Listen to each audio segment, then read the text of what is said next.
Là, je pense que là, je l'ai quand même entièrement habillé. Il y a la veste, le pantalon, le gilet, l'imperméable et les godasses. Hein, vous voyez ce que je veux dire ?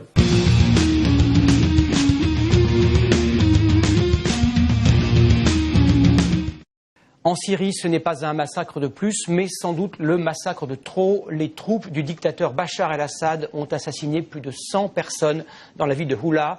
C'est peut-être le massacre de trop.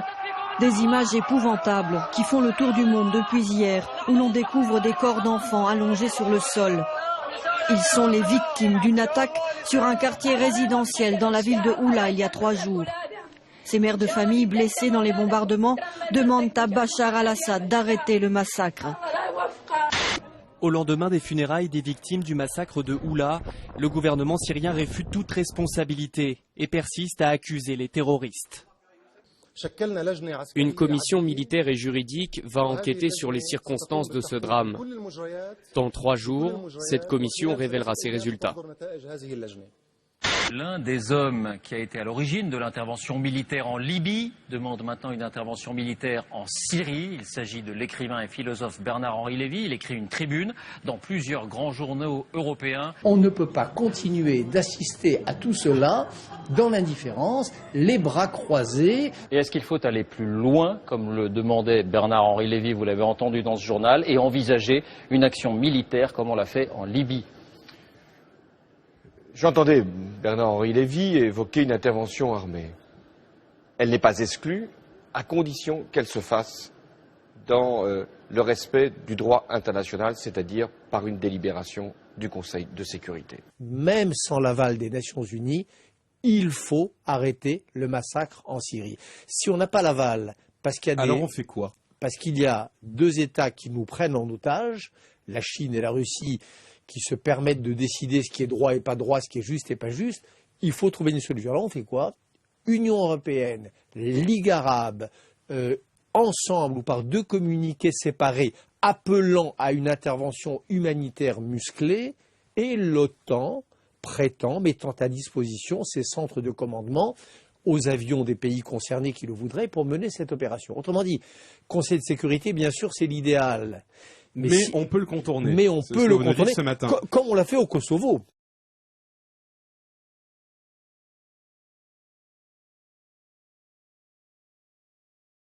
En ce moment, nous assistons à quelque chose de très grave et très dangereux.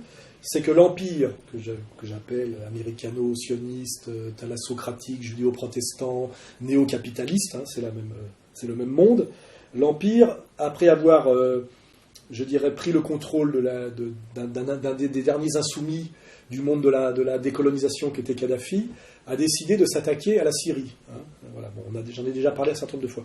Il s'est passé un événement important, c'est que Poutine, avec les Chinois à ses côtés, a dit non, je ne vous laisserai pas faire. Cette semaine, le président Hollande n'avait pas exclu une intervention militaire en Syrie sous l'égide des Nations Unies. Vladimir Poutine ne veut pas entendre parler de cette option. Regardez l'Irak, la Libye. Est-ce que c'est le bonheur là-bas ? Est-ce que ces pays sont en sécurité aujourd'hui ? Je ne vous laisserai pas faire ça. Et il le fait comprendre en tapant du poing sur la table. C'est une puissance militaire qui a les moyens. Or là, on aurait pu penser que l'Empire avait compris et s'arrêterait à la porte de Damas. Or, il ne s'arrête pas. Il continue aujourd'hui par de façon de plus en plus violente et monstrueuse, en payant des hordes de mercenaires qu'on va appeler, je ne vais pas dire salafistes parce que c'est un mauvais mot, mais islamistes radicaux Al-Qaïda, qui aujourd'hui égorgent des femmes et des enfants pour attribuer ça au régime d'Assad, c'est-à-dire génère un chaos sanguinaire qui est systématiquement la méthode de l'Empire. Hein. Quand on sortait des charniers à Timisoara pour faire tomber... Bonsoir, nous en sommes maintenant certains, il se passe des choses très grave, vraiment très grave en Roumanie. Même le ministre soviétique des Affaires étrangères, Eduard Shevardnadze, confirme que la répression du week-end autour de la ville de Timisoara a été sanglante. D'ailleurs, ce matin, des coups de feu ont encore été tirés dans cette région de Roumanie. Ces Bulgares qui sont rentrés dans leur pays aujourd'hui racontent avoir vu des femmes écrasées par des chars. Nos confrères de la radio hongroise ont recueilli des dizaines de témoignages. L'armée a commencé à tirer dans la foule, parce que quand l'armée a chargé, alors les adultes commençaient à courir, et les enfants ils ont commencé à scander, vous êtes lâche, vous êtes lâche, vous êtes lâche. Alors il y avait un officier qui a donné l'ordre pour tirer sur les enfants des gamins. Parlons maintenant de Nicolas Ceausescu, Nicolas le Terrible, qui vient de rentrer d'Iran.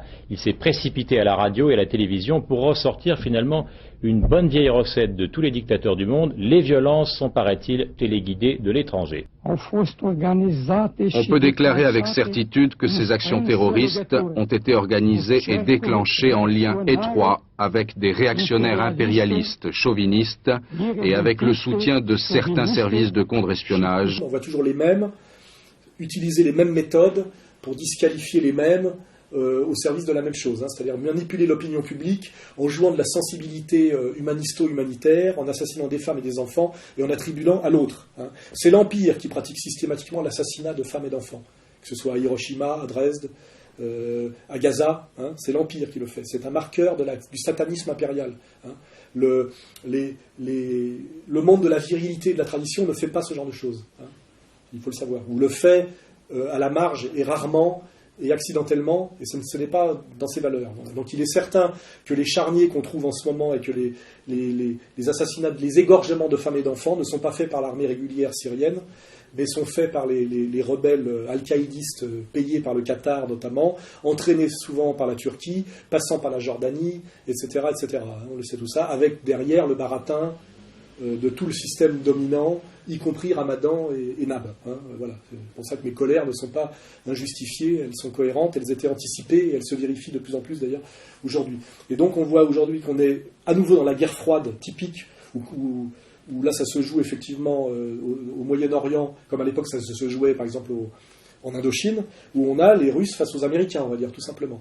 Et que si, à un moment donné, les Américains vont jusqu'au bout pour faire tomber Damas, nous serons dans une confrontation militaire pour la prise de Damas entre les Russes et les Américains, même si c'est par des médiations, mais ça sera des médiations de plus en plus faibles. Et ça peut être le début de la Troisième Guerre mondiale, parce que qui dit Damas dit engagement de l'Iran, le Pakistan a dit qu'il serait du côté de l'Iran, Israël sera visé forcément puisqu'il est derrière tout ça, que ce soit l'Israël géographique ou l'Israël éternel. Donc nous sommes effectivement là à la porte de la Troisième Guerre mondiale. Or, pour qui s'intéresse à l'eschatologie, notamment en s'intéressant aux excellentes conférences de Cheikh Imran Hossein, bon, d'ailleurs nous achevons en ce moment la traduction de Jérusalem dans le Coran, dont nous serons les éditeurs pour la France, traduction longue et fastidieuse, parce que précise, et ce livre sortira. Si nous écoutons les excellentes conférences de ce très grand musulman, ce très grand savant de l'islam, qui est Cheikh Imran Hossein, il dit bien que dans les écrits traitant de la fin des temps dans le corpus islamique, la Troisième Guerre mondiale débutera à Damas, et que c'est même à Damas que le Dajjal, c'est-à-dire l'Antéchrist, se montrera physiquement aux hommes. Damascus has one more importance, and that is that Dajjal is also going to be in Damascus. When Nabi Isa alayhi salam comes down, Imam al-Mahdi is in the masjid. The salat takes place. After the salat is over, Imam al-Mahdi, the Nabi Isa alayhi salam will say, open the gates, because the masjid is barricaded. And Dajjal will be outside. And when Dajjal sees Nabi Isa alayhi salam, his fright will be such that he'll melt the way salt melts in water. And so we do not treat Damascus so easily.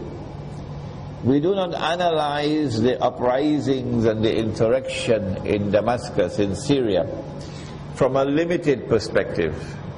Rather, we're looking at it in a long-term perspective. C'est-à-dire que Damas est, sur le plan géopolitique, en termes d'analyse plus strictement matérialiste, ou sur le plan religieux, là il y a convergence, comme je le dis depuis des mois, le lieu géographique d'où l'Armageddon va passer, va commencer, puisque à un moment donné il y a un saut qualitatif. Les gens disent oui, mais on est déjà dans la guerre. Non, il y a l'avant-guerre et puis il y a la guerre, c'est pas tout à fait pareil. Je veux dire, l'Armageddon commencera par la prise de Damas. Nous sommes pas loin du début de l'Armageddon. Voilà.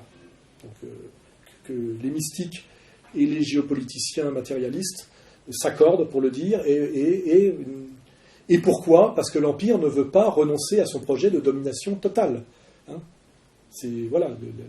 Poutine et Assad ne font que résister, incarner un monde multipolaire de résistance à la volonté hégémonique totale de cet empire que j'ai nommé, et qui d'ailleurs accomplit le projet biblique. Il faut bien, le projet biblique, biblico-protestant, puisque c'est le même. Il faut bien comprendre à un moment donné que ce suprémacisme, ce prophétisme est le même chez les protestants américains, qui sont des protestants dégénérés, et aussi chez ces juifs sionistes, qui sont aussi, selon les juifs traditionnels, les juifs orthodoxes authentiques, des dégénérés.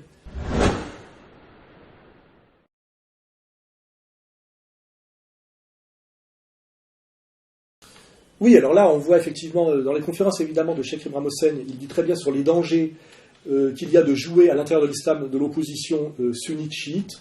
It is in this scenario that we now want to introduce how Dajjal is going to exploit the Sunni Shia division to his advantage in Akhir Zaman. The answer is, he wants to provoke Sunni Shia civil war. That's what he wants to provoke. Et il dit bien aussi qu'il est bien montré que la victoire, dans un premier temps, du Dajjal, c'est-à-dire de Satan, de l'antéchrist des uns et du Messie des autres, passera par une trahison de tout un pan de l'islam. On voit bien que cette trahison, c'est l'Arabie Saoudite et le Qatar et ce qu'ils incarnent. Ils sont aujourd'hui des satanistes, et je les appelle islamo-sionistes. Ils sont des musulmans dévoyés, retournés au service de la victoire du Dajjal. Et c'est dans les écrits prophétiques. C'est le rôle joué par les Qataris et les Saoudiens dans les entreprises de déstabilisation de tous les pays arabes. Et c'est le rôle plus ambigu joué par les frères musulmans dans leur certaine collaboration et partage du pouvoir et de la mise au pas et de la domination par le chaos de certains pays du Maghreb et de certains pays arabes. Et là, on touche du doigt finalement le mensonge que j'avais déjà désigné très vite des printemps arabes. Les printemps arabes n'ont pas accouché de la libération des peuples, ils ont accouché d'un chaos qui est, à mon avis, dans ce qu'on appelle régner par le chaos, se référer à Friedman ou à Mélanie Klein, un processus préparant une domination plus forte. C'est-à-dire on a viré des petits potentats locaux, on a créé des élections bidons, on a créé surtout beaucoup de chaos économique, de violence sociale, pour finalement soumettre un peu plus au pouvoir bancaire des pays qui étaient déjà soumis, mais un peu moins directement.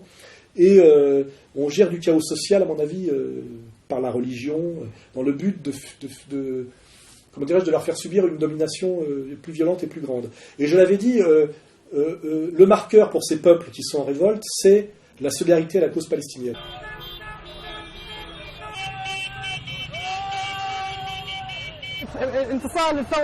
C'est la victoire de la révolution égyptienne et une grande joie pour les Égyptiens et les Palestiniens.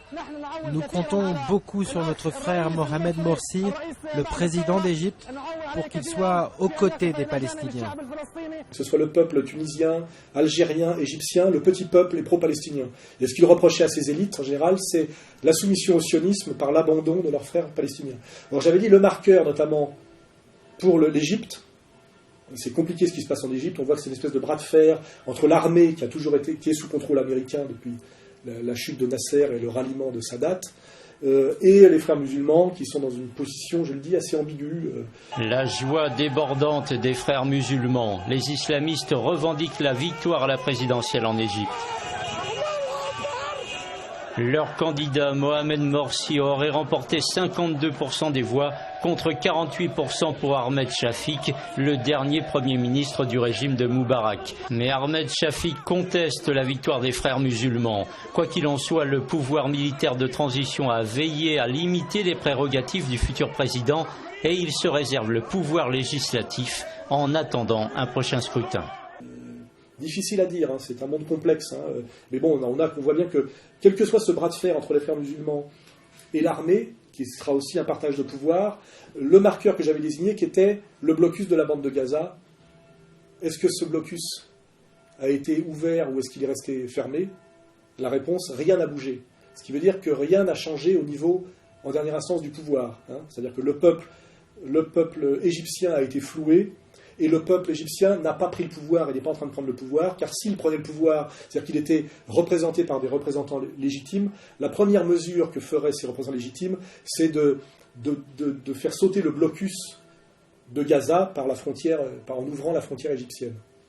Or, de ce point de vue-là, ça ne bouge pas, ce qui veut bien dire que ce soit pour l'instant les frères musulmans ou les militaires égyptiens, ils sont sous domination sioniste ou en collaboration relative avec le sionisme sur cette question fondamentale. Voilà. Le nouvel ordre mondial ne peut supporter aucun régime atypique issu de la guerre froide. Et sur la liste, il y a forcément le régime algérien.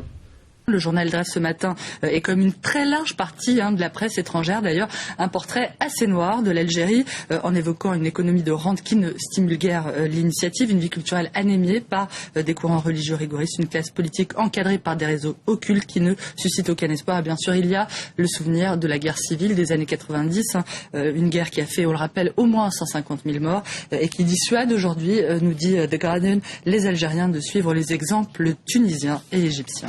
Et le régime algérien, à mon avis, va être déstabilisé bientôt. Nous verrons que c'est sur le calendrier. Je ne suis pas prophète, mais je dis que le nouvel ordre mondial ne peut pas laisser ce régime-là en place tel qu'il est. Elle le fera tomber aussi. Elle ne peut pas le tolérer. Voilà.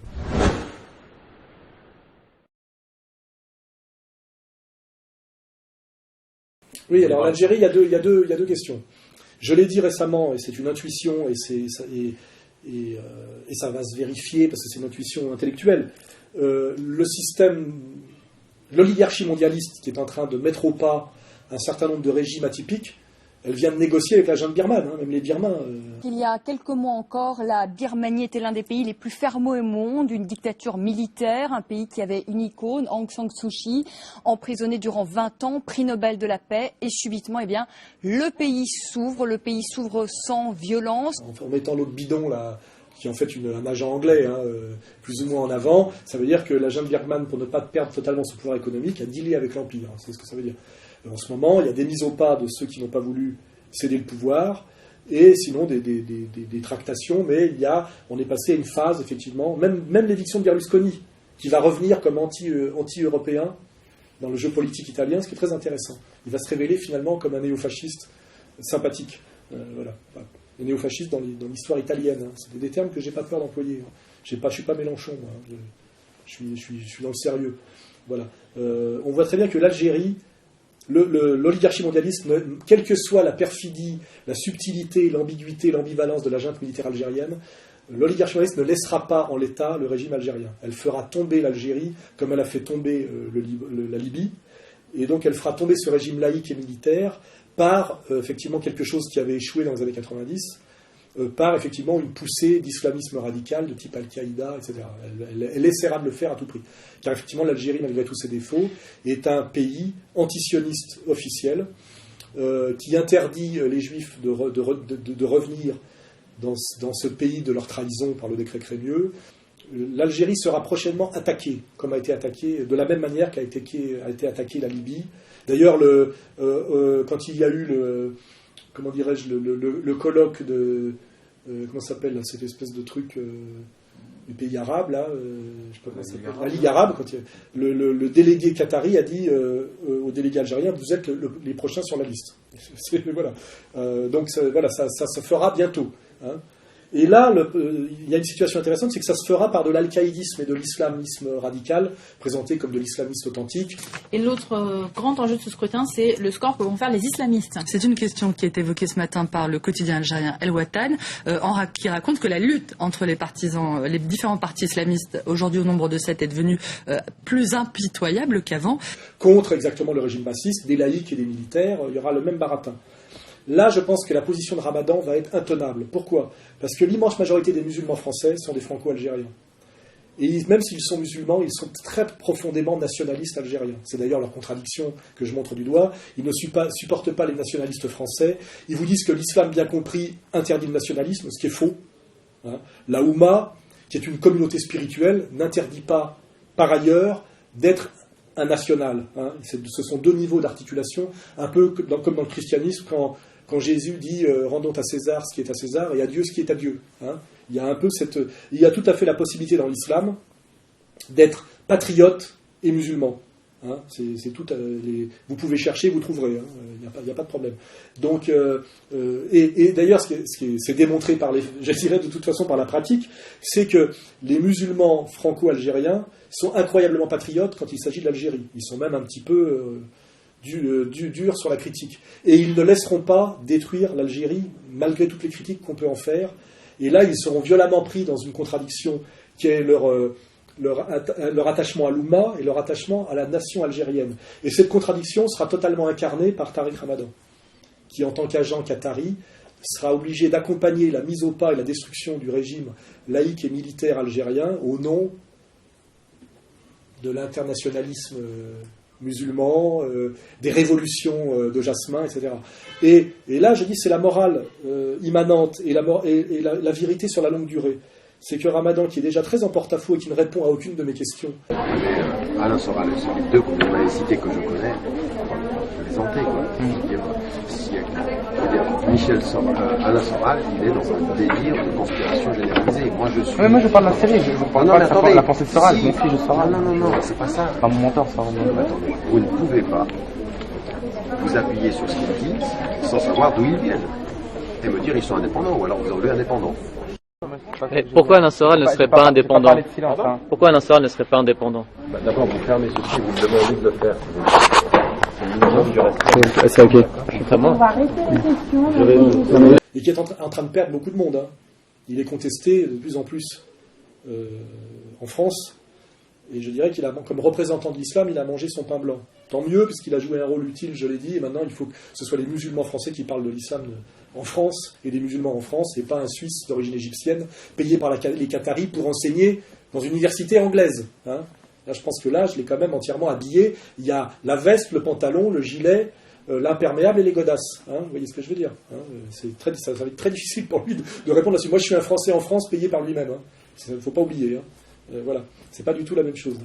Alors après, on avait un deuxième sujet, c'est qu'on a plus ou moins annoncé cette année qu'au défilé du 14 juillet, où il y a régulièrement des invités, ce qui est très ambigu, processus mondialiste pervers, il serait question d'inviter un contingent de l'armée algérienne. Alors là, ce qui me fait marrer, c'est qu'il y a quelque chose de satanique dans tout ça, c'est que chaque fois que récemment, que l'État français, qui aujourd'hui est à la pointe, je dirais, de la manipulation impériale, et même l'avant-garde de la mise au pas et de la violence impériale, on l'a vu en Libye avec l'armée française et BHL, on le voit en ce moment avec l'incroyable baratin que fait la France sur la Syrie, sans doute plus les experts militaires qui devaient sur le terrain, c'est que là, il est question effectivement d'inviter un contingent de l'armée algérienne au défilé du 14 juillet. Or, les deux dernières fois que des leaders arabo-musulmans ont été invités en France solennellement, c'était Assad pour un défilé du 14 juillet et Kadhafi, comme vous le savez. C'est ce qu'on appelle le baiser de la mort. Hein. C'est-à-dire que ça veut dire clairement, si un contingent de l'armée algérienne peut défiler au 14 juillet, c'est qu'effectivement, l'Algérie est le prochain pays sur la liste. Hein, puisque à mon avis, ça fait partie des processus pervers et sataniques. Ça passe en général par une invitation française. Hein. Kadhafi, du ciel où il est, et je le salue, peut en témoigner, et Assad peut s'en souvenir, car je vous rappelle qu'Assad a été invité officiellement dans la tribune officielle à assister au défilé du 14 juillet, lorsqu'il y avait eu d'ailleurs une allocution de l'acteur... Émotion aussi lorsque le comédien Kadmerad récite des extraits de la Déclaration des droits de l'homme. L'Assemblée générale proclame la présente Déclaration universelle des droits de l'homme comme l'idéal commun à atteindre par tous les peuples. Bouffonnerie intégrale. On a déjà oublié Khaled Merah, d'ailleurs, c'est pas grave, il y a eu son petit moment de gloire. Mais donc, que les Algériens sachent que c'est pour bientôt, car la France, aujourd'hui, qui est la putain de l'Empire, et qui pose de ses lèvres de vieilles putains abjectes le baiser de la mort sur ceux que l'Empire a désignés à la destruction, si un contingent de l'armée algérienne défile, comme c'est possible le 14 juillet, c'est bien la preuve que l'Algérie est le prochain pays sur la liste de la destruction impériale. Nous verrons, à mon avis, aussi Bernard-Henri Lévy se manifester. Voilà, ma petite digression est finie sur l'Algérie, Ramadan et le rôle de la France dans dans ce processus de mise à mort.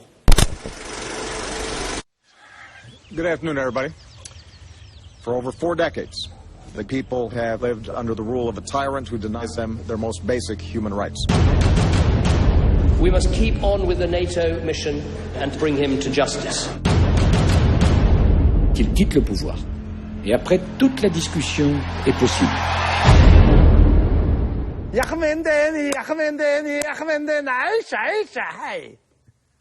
made that up. It's the Rock in the building. Yes, Ma. I ain't gotta tell you, but it's your boy Ho from the US. You just lay down slow. WTF? What the فخور مجال محمد عبلية.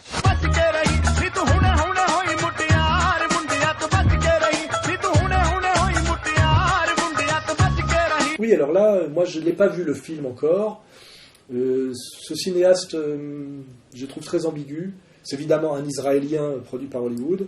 Mais ce que je peux faire remarquer, c'est que ce film, j'ai regardé la bande-annonce, on va la mettre, est à l'évidence une caricature qui se moque en faisant rire de ce qu'on appellerait les potentats, le despote oriental, hein, cette espèce de catégorie ontologisée du despote oriental. Tonight, we profile Wadian dictator Admiral General Al-Adin. Born into power, he did not know his mother, who died in childbirth. This unpredictable madman has hosted his own Wadian games for the past 31 years. On your mark, get set!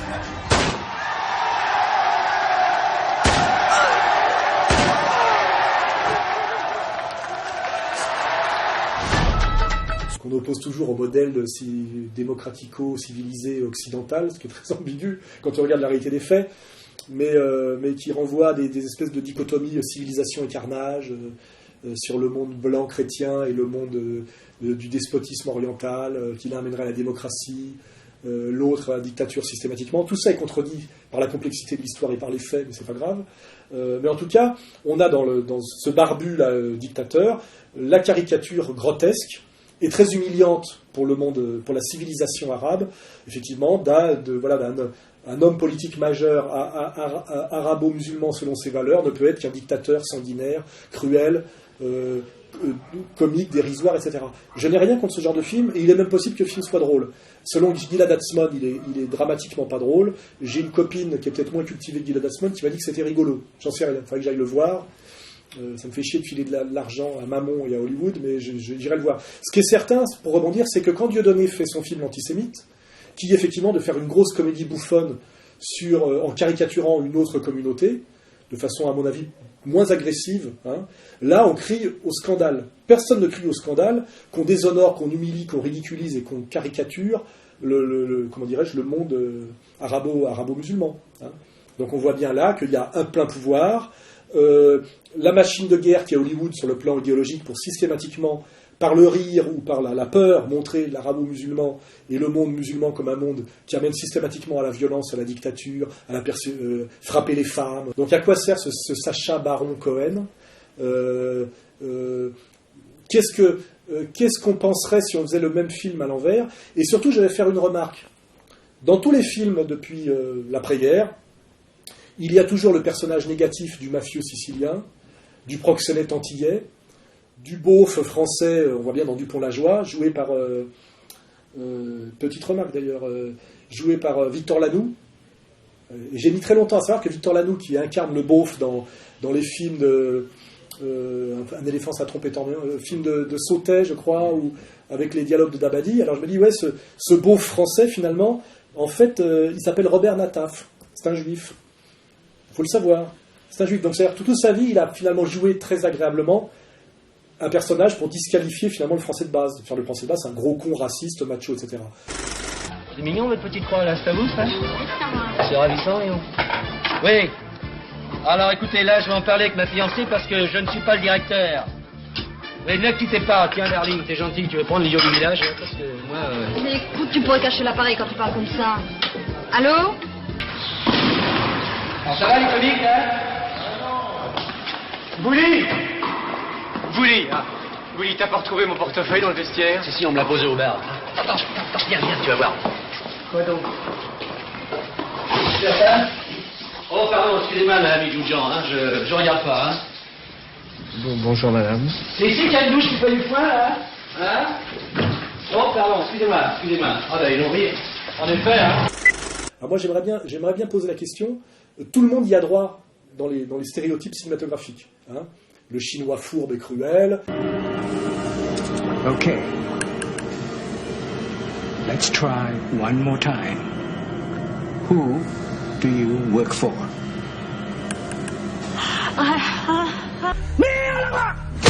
Gutless fuck! Come and have a go at me, you ladyboy cunt! Come on, you fucking have a go at me! Fuck! You fucking do something, my fucking! Please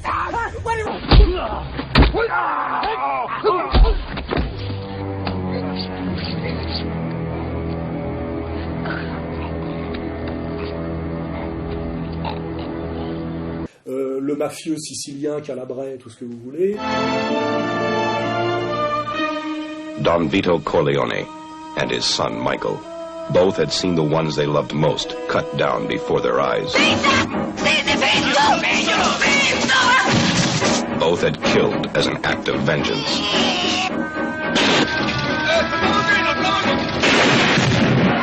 Both commanded the most powerful and merciless crime organization in the world.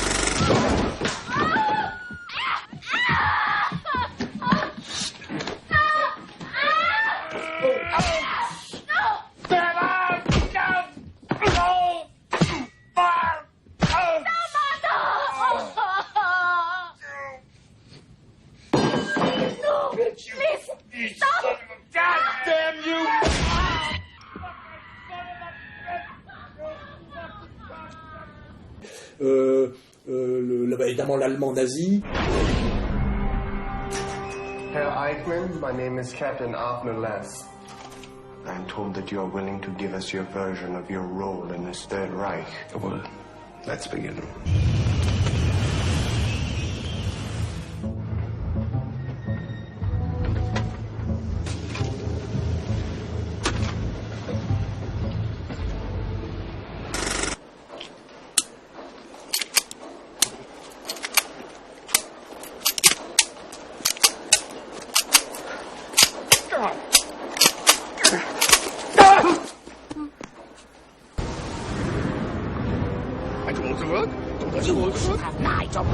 I'm far more talented than good looking.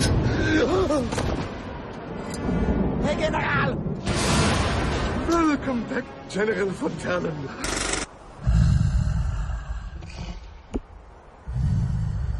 Le beauf français, raciste, collabo, etc. etc. Déjà vu les pieds même dans le Ma parole, il se fout de ma gueule. Quoi? Qu'est-ce que tu fais ici au lieu d'aller balayer dans la rue? Ça va, hein? Ça va, monsieur l'homme? Je comprends pas un mot de ce qu'il dit, tu l'as fait payer au moins. Quelqu'un te fait toujours payer d'avance. C'est vrai, ça, ils viennent bouffer chez nous, puis par-dessus le marché, ils se foutent de notre gueule. Où est-ce qu'on va travailler chez eux, nous? T'as raison, d'abord, s'ils étaient capables, ils seraient pas balayeurs. Il y a des questions? S'il vous plaît, dans combien de temps j'obtiendrai ma mutation? Ou chez moi, la Martinique?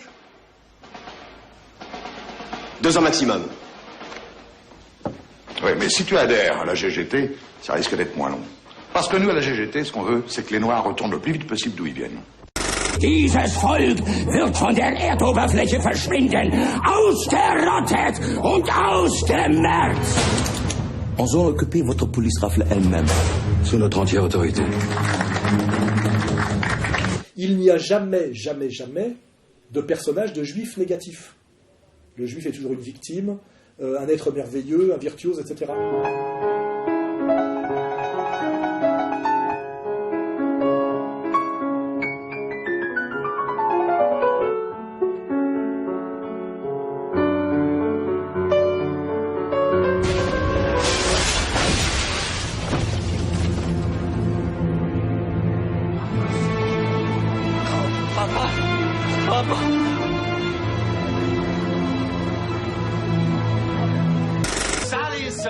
Der charmante Serb in ganz Berlin.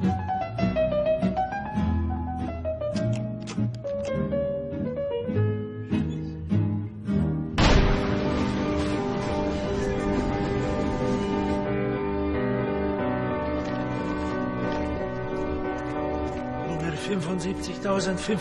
Salomon Solowitsch, König der Fälscher.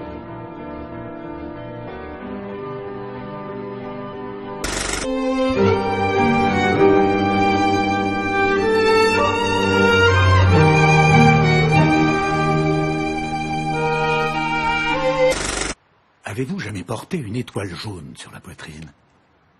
Une grande étoile, large comme la main, ses talons bien en vue, à la hauteur du cœur. Or, moi, j'ai connu toute ma vie des juifs qui étaient des escrocs, des salopards, des voleurs. J'en ai connu beaucoup, j'en ai connu une majorité. Hein. Je dînais l'autre jour avec un avocat juif franc-maçon de haut vol, qui était tout content de dîner avec moi, et qui me disait, à table pour faire le malin, je traite moi-même des affaires, des affaires, comment dirais-je, de procès pour des affaires commerciales et financières au tribunal de Paris. Il me dit 80% des affaires sont le fait de binationaux franco-algériens, franco-israéliens. Il me disait 80% des affaires au tribunal d'escroquerie, etc., sont le fait de franco-israéliens. C'est lui qui le disait, vérifions. Hein. J'ai un jeune qui était en stage en ce moment, qui me l'a confirmé. Hein, j'ai vérifié, il m'a dit oui, tout le monde le sait, mais effectivement, il n'y a jamais de personnage de juif négatif dans le cinéma. Pourquoi? On peut se moquer des Noirs. Toi, tu t'appelles comment? Bambou, Assil Bambou. Et tu viens de quel pays, Achille Bambou? Moi, Afrique. Non, mais de quel pays en Afrique? Afrique noire. Mais quel pays? Je sais pas, le Sénégal, le Mali, le Congo, le... Ah, Congo. Ça sent le micmac, ça.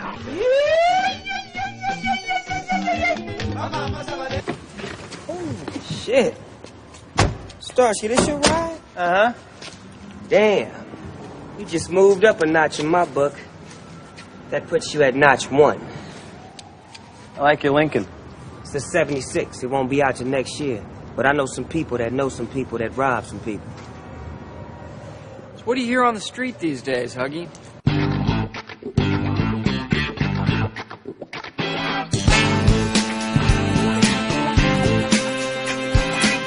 Des proxénètes antillais, des Français beaufs, des Boches, des dragueurs italiens, tout. Il n'y a jamais de personnage de juif négatif. Et on nous montre toujours, quand on nous montre de la propagande des années 30, la petite Sarah, la petite Rachel, des enfants qui jouent du violon, etc. C'est qui? C'est une petite fille que j'essaie de retrouver. Police, madame, ouvrez. Vous allez nous suivre. Vous voulez aussi amener les enfants? Starzinski Władysław, Starzinski Rimka, déporté et exécuté à Auschwitz en 1942. Pas de Sarah, ni de Michel. Je suis sûre qu'ils sont évadés. Je crois en fait, je n'en sais rien. Monsieur, je vous en supplie. Faites ce que vous voulez de moi, mais n'amenez pas mes enfants, je vous en supplie.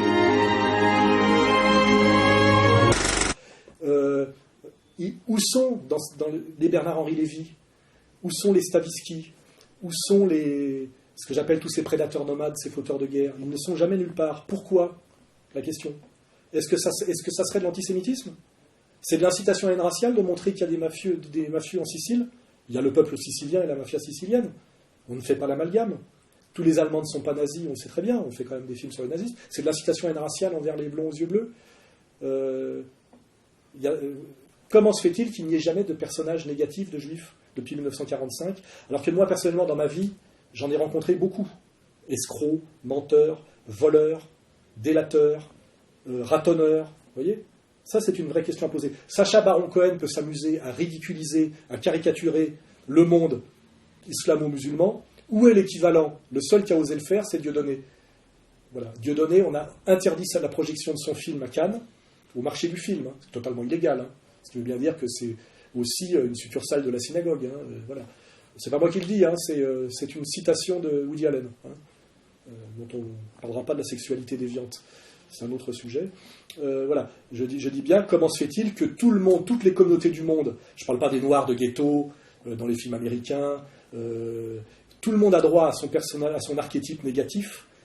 Il n'y a que le juif qui est systématiquement impose son archétype positif. Or, au nom du réalisme, au nom du cinéma comme reproduction du réel, où est le George Soros, où est le Bernard Madoff?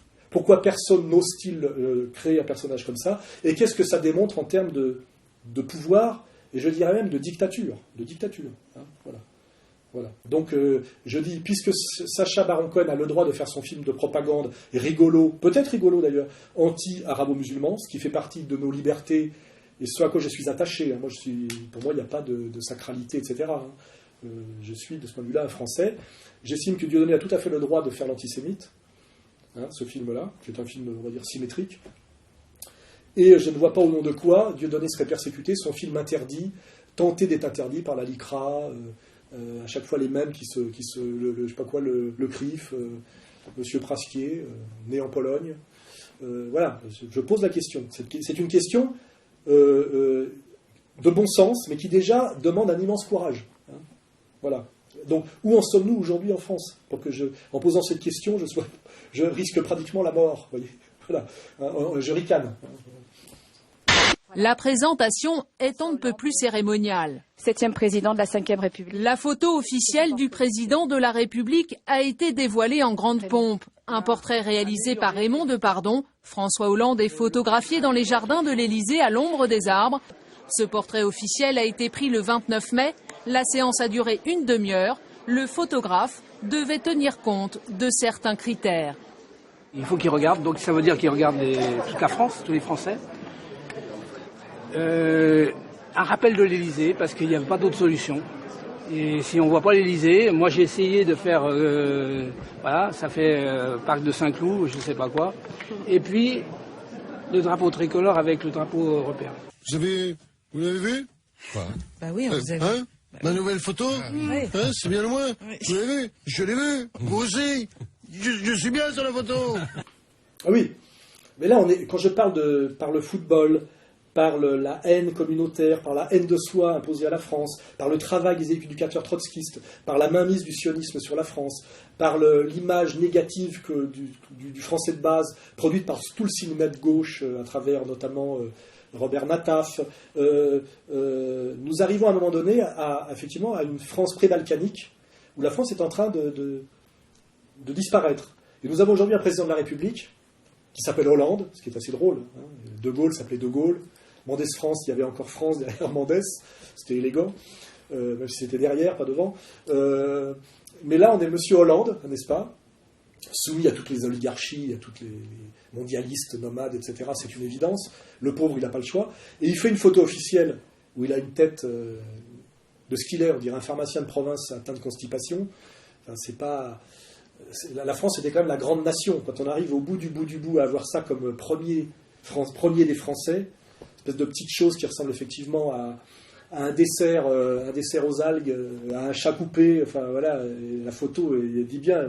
On regarde bien sa tête, la photo de Depardon, il y a tout. Mais ce qui est tragique, c'est qu'il y a une espèce de drapeau tout au fond du décor à gauche, à côté du drapeau européen, et plus excentré que le drapeau européen, et c'est un drapeau hollandais. Parce que quand même, normalement, un Français et un haut fonctionnaire français sait ce que c'est qu'un drapeau français. Hein. Là, c'est un drapeau hollandais. Normalement, cette photo officielle est illégale. Elle exhibe un drapeau européen et un drapeau hollandais d'un type qui s'appelle par ailleurs Hollande. Et c'est bien le symbole que la France est au bout du bout, et que ce pays qui incarne la troisième voie, le pays de ceux qui de temps en temps se lèvent pour dire non, hein, ce qui a pu être fait en Angleterre sous Thatcher n'est pas faisable en France. Car la France, comme le Québec, est attachée à un égalitarisme, à une conscience populaire. C'est la plus vieille nation du monde, il ne faut pas oublier, hein, la France.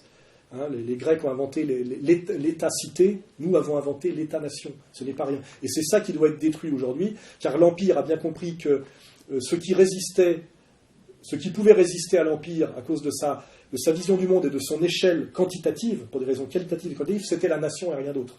Hein, je l'ai expliqué 10 fois, à des gens qui n'arrivent toujours pas à comprendre, c'est pas grave, parce que la nation est la plus grosse communauté humaine que l'histoire a réussi à réunir pour la faire marcher ensemble sur un même projet.